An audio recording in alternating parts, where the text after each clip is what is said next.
Hindi tayo pwede magmalaki sa Diyos. Ano man ang ating narating sa buhay.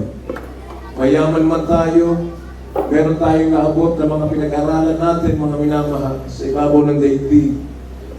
Still, may Diyos na lumikha sa atin. Sabi ng Salmo, 100. Psalms 100 verse 3, know ye that the Lord, He is God. It is He that made us and not we ourselves. We are His people and the sheep of His pasture. Praise the Lord. Kaya di po sa Tagalog.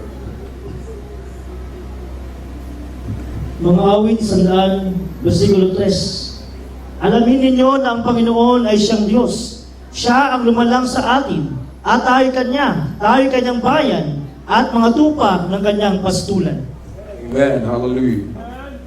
The Bible says God is the one who created us. Hindi natin ginusto na tayo mabuhay sa daigdig. Tayo'y pinili na mahal na Panginoon. Amen. Ngayon tayo na narito sa mga iglesia, hindi daw tayo pumili sa Diyos. Ang Diyos ang pumili sa bawat isa sa ating mga minamahal. Kaya huwag natin baliwalain ang salita ng Diyos. Huwag natin baliwalain ang kaligtasan na ating natamo mula sa mahal na Panginoon. Hallelujah. So sa ating mga Kristiyano, mga minamahal,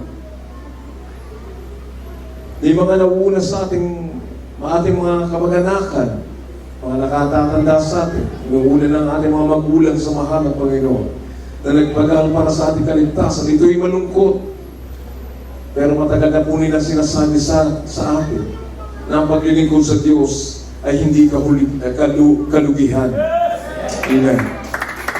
Ang mamatay, ang mabuhay ay para sa Diyos. Amen. Ito'y pakinabang. For to me to live is Christ and to die is gain. Lahat pakinabang pag Kristiyano tayo. Tayo'y nasa kahirapan, pero naglilingkod ka na may katapatan sa Diyos. Pakinabang yan sa harapan ng mahal na Panginoon. Pinagpapala tayo, kesa naman pinagpala ka. Puro kayamanan, nasa sanlibutan ka naman, mga minamahal. Nagpapasasa sa kasalanan, impyerno naman ang tungo natin, bali walang kayamanan. Pero kung tayo may kayamanan at naglilingkod din sa Diyos, pagpapala din, mga minamahal. Hallelujah. Lahat pagpapala sa Kristiyano, may sakit, walang sakit, matanda, bata, kung tayo naglilingkod na may katapatan sa mahal na Panginoon, yan ay kinululugdan ng ating pinapamahal na Panginoon. Hallelujah. There is nothing to lose and everything to gain when you serve the Lord faithfully. Tayo makikinabang, mga minamahal. Ating pagsumikapan ng gusto kung paano natin nakita ang ating mga magulang sa mahal na Panginoon. Tayo iniluhod, mga minamahal. For the last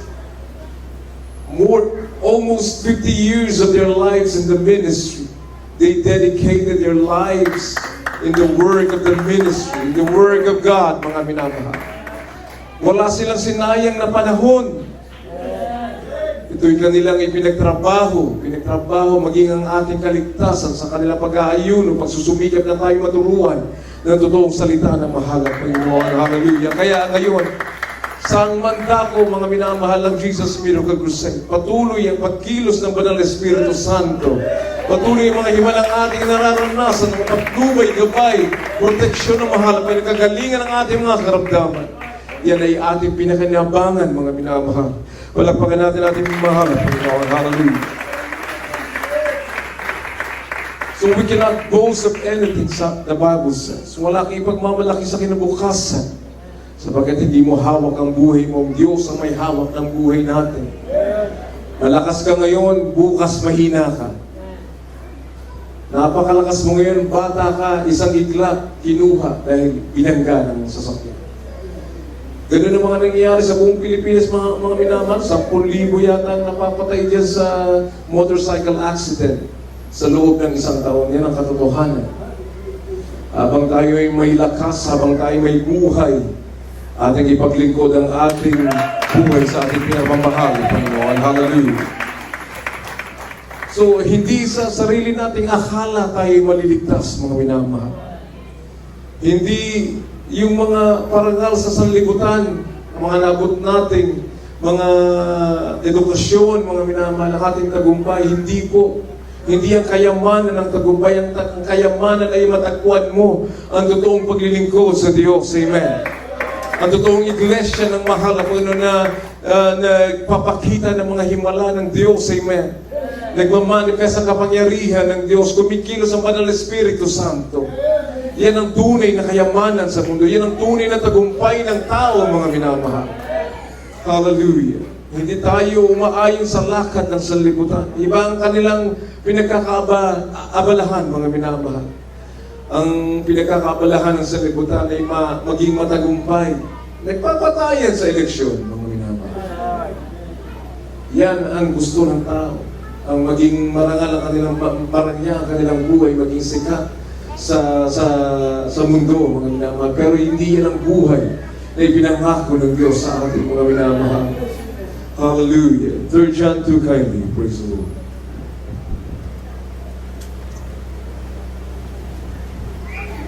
Tumingin ko surat ni Juan, Kapitulo 1, versikulo 2. Ay ayatag, siyak dawatag iti Diyos, arumang ay ka, kadagiti isu amin abanbanag, ket adda kuma salun at mo, akasmet iti irarang ay iti kanarwam. Amen.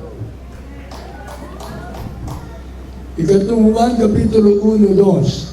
Inamahan, aking itinadalangin na sa lahat ng mga bagay ay guminawa ka at bumuti iyong katawan na gaya ng pagginawa ng iyong kaluluwa.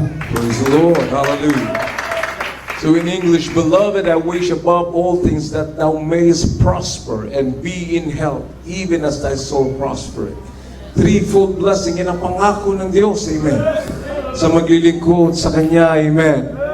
Kagalingan ng ating karamdaman, kaginhawaan sa ating buhay, at higit sa lahat, buhay na walang hanggan sa piling ng ating pinakamamahal na Panginoon. Hallelujah. Palakpakan natin ating mahal na Panginoon. Hallelujah. So, ano man ang ating pinagkakaabalahan, pag-aaral man yan, negosyo man yan, hanap buhay man yan. Ang sabi ng Luke 6:33, seek ye first the kingdom of God and His righteousness, and all these things shall be added unto you. Wala ka nang dapat aalalahanin pa, mga minamahal. Kung Diyos ang iyong kasama, kung alam mong Diyos ang iyong pinaglilingkuran, tunay na Diyos, kagaya ng Jesus Miracle Crusade, for the last 50 years, tayo nagtiwala sa Diyos. Amen. Tayo pinagtagumpay ng ating pinakamamahal na Panginoon. Hallelujah, hallelujah. Tunay na yun ang ating ipagmamalaki, yung ginawa ng mahal na Panginoon sa ating buhay. Kaya tayo nagpapatotoo sapagkat tunay ang ating paglilingkod sa mahal na Panginoon. Tunay ang pangako ng Diyos. Tunay na may langit, amen, na naghihintay sa atin na magtitiwala, mananampalataya at maglilingkod na may katapatan sa Kanya. Mga minamahal, huwag natin kalimutan na ang buhay sa mundo ay panandalian lamang. Yung recent na, eto lang, ilang oras lang nakakaraan na lindol sa Myanmar, sa Thailand. More than 1,000 people. Mahigit 1,000 nang nangamamatay, mga minamahal. Mga buildings na mga pinagawa, nagtumbahan, gumuho dahil sa lindol. Wala kang future sa daigdig. Ang sabi sa Biblia, ang future natin sa piling ng mahal na Panginoon. Amen. Hallelujah. Yun ang ating paghandaan, ang ating pagdilat, sa ating pagpigil sa daigdig nito, ang ating pagdilat sa piling ng mahal na Panginoon. Ang lahat na naghihintay ng future sa daigdig, sa sementeryo, makikita mo, nandun na sila, mga minamahal.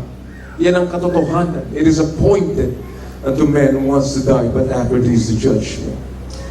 Ang sabi ng Biblia, patuloy tayo na maglingkod sa Diyos, amen? Patuloy tayong mamunga, amen? Katulad ng ginagawa ng ating mga beloved workers, beloved preachers, na hindi nakalimutan ng kanilang mga tungkulin, na palaganapin ang salita ng Diyos, maghanap ng mga kaluluwang naliligaw, dalhin sa paanan ng mahal. Pero yun ang ating tungkulin bilang tunay na Kristiyano na nakaranas ng kapangyarihan at kagalingan ng ating mga karamdaman, manghimalang ating naranasan, ating ibahagi sa ating kapwa, ating natanggap ng libre, ito'y ating ibahagi ng libre, mga minamahal. Palakpakan natin ang ating pinakmamahal na Panginoon. Hallelujah. So, sabi ng Mark 16:15, last verse po. Mark 16:15 up to 18.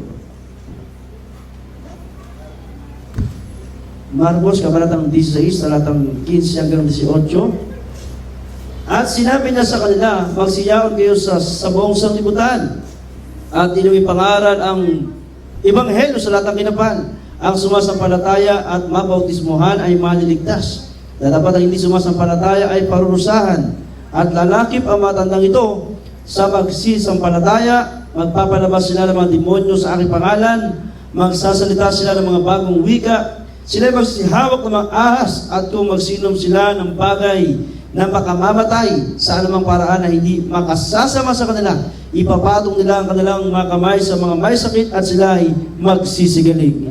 Praise the Lord. Hallelujah. Palakpakan natin ang pinapamahal. Habang ating hinihintay ang ating mga singers and ating musicians. Hallelujah. Mark 16:15 po. Marcos Kapitulo 16, versikulo 15, hanggang 18. Kaya't kinunana kadakwada, inkay iti isu amin alubong, kaya't ikasabayo iti ebanghelyo iti isu amin aparswa, kaya't ti mamati ken ti mabautisaran, may salakan to, kaya't ti saan ang mamati, madusadan to.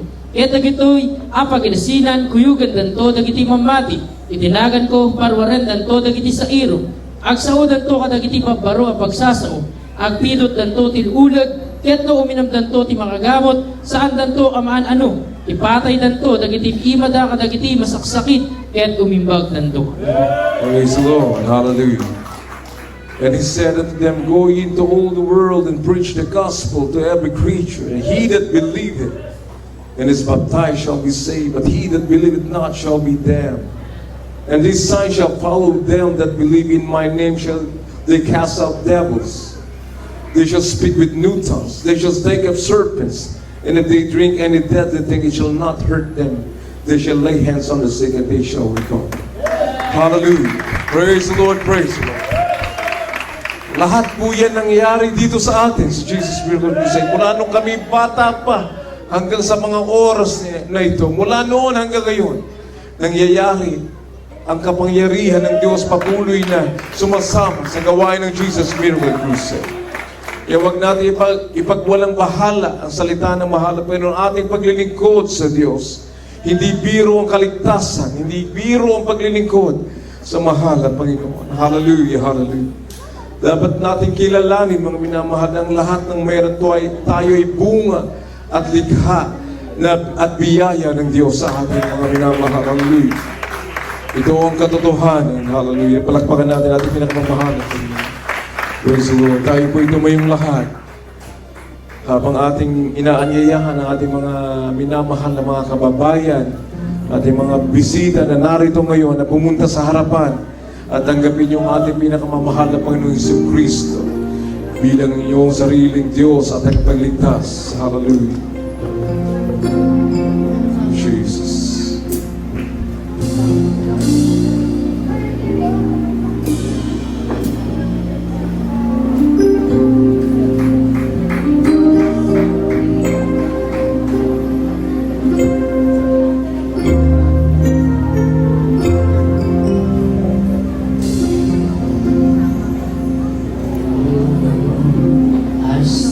Before your throne of grace, I will rest in your presence, the fullness of joy, worship, wonder I behold your face, seeing what a faithful God.